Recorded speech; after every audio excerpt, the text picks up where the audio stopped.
Larry Fink dari BlackRock melakukan akumulasi 61.359 Ethereum melalui bursa Coinbase Prime. Yo guys, balik lagi bersama dengan saya Sagio Sugiarto. Di video kali ini di tanggal 8 Januari 2026 saya share lagi berita update mengenai kripto. Langsung saja kita masuk ke berita yang pertama. Brasil kembali mengukuhkan posisinya sebagai pemimpin inovasi finansial di Amerika Latin. Seorang mantan pejabat tinggi Bank Sentral Brasil baru saja memperkenalkan sebuah aset digital revolusioner yang akan menjadi pilihan investasi stablecoin paling menarik di tahun ini. Aset ini dipatok ke mata uang Brasil, Real BRL, dan membawa fitur unggulan berupa mekanisme yield sharing atau pembagian imbal hasil bagi para pemegangnya. Langkah ini dianggap sebagai terobosan besar karena menawarkan stabilitas mata uang fiat sekaligus keuntungan pasif yang kompetitif bagi investor digital.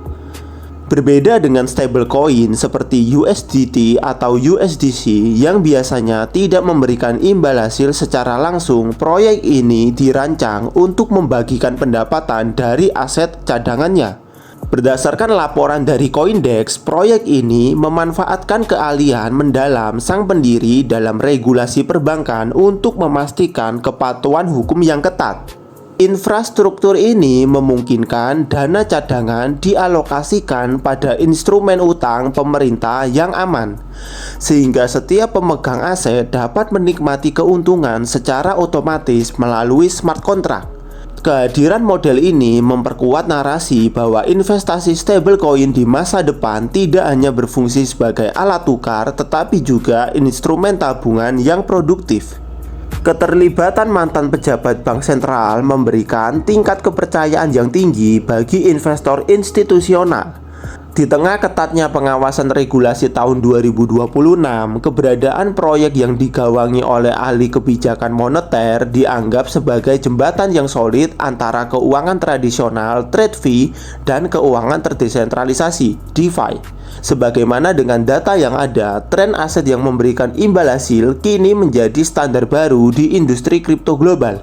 Dengan sistem pembayaran digital Brasil yang sudah sangat maju, proyek ini diharapkan dapat mempercepat adopsi massal.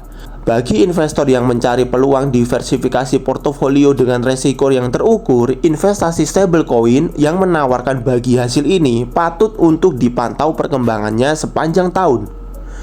Dan untuk detailnya nanti kalian bisa baca sendiri di sini. Ya, kemudian kita lanjut ke berita yang kedua.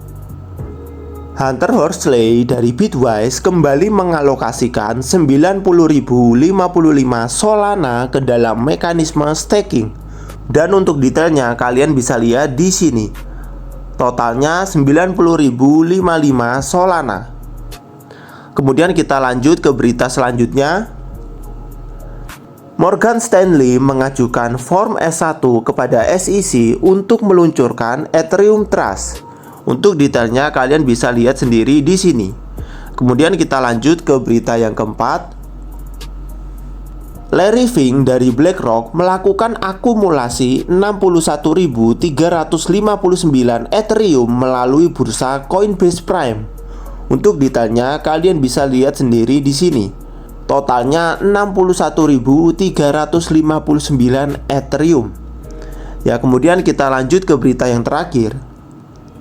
JP Morgan menargetkan GPM Coin di Canton Network sebagai bagian dari strategi multi-chain.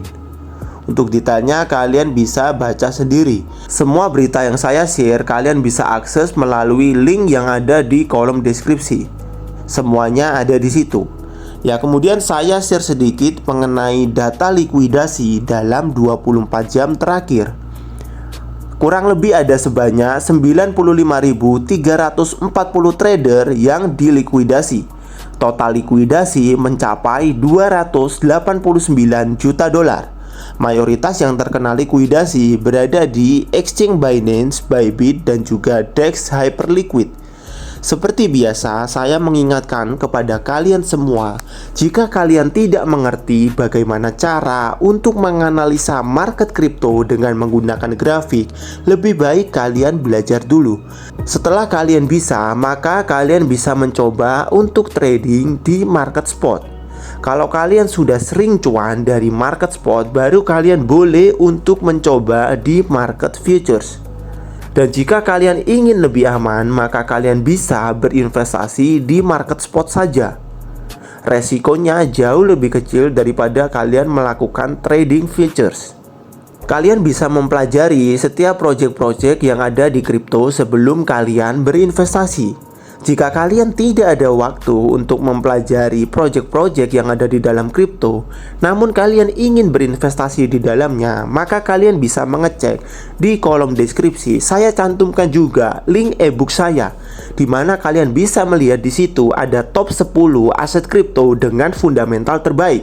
Ebook ini saya buat khusus buat kalian yang memang tidak ada waktu untuk mempelajari aset kripto, namun kalian ingin berinvestasi di dalamnya.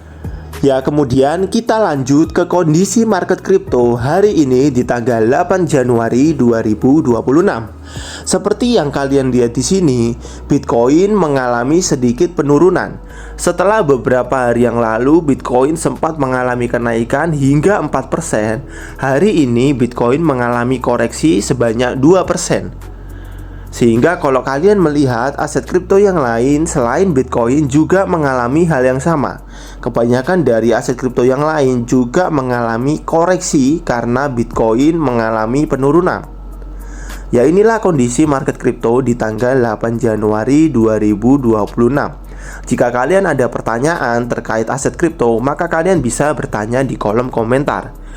Besok di tanggal 9 Januari 2026 saya akan share lagi berita update mengenai kripto dan juga kondisi market kripto. Jika video ini bermanfaat buat kalian, maka kalian bisa share video ini. Saya Sagio Sugiarto pamit, see you in the next video and God bless.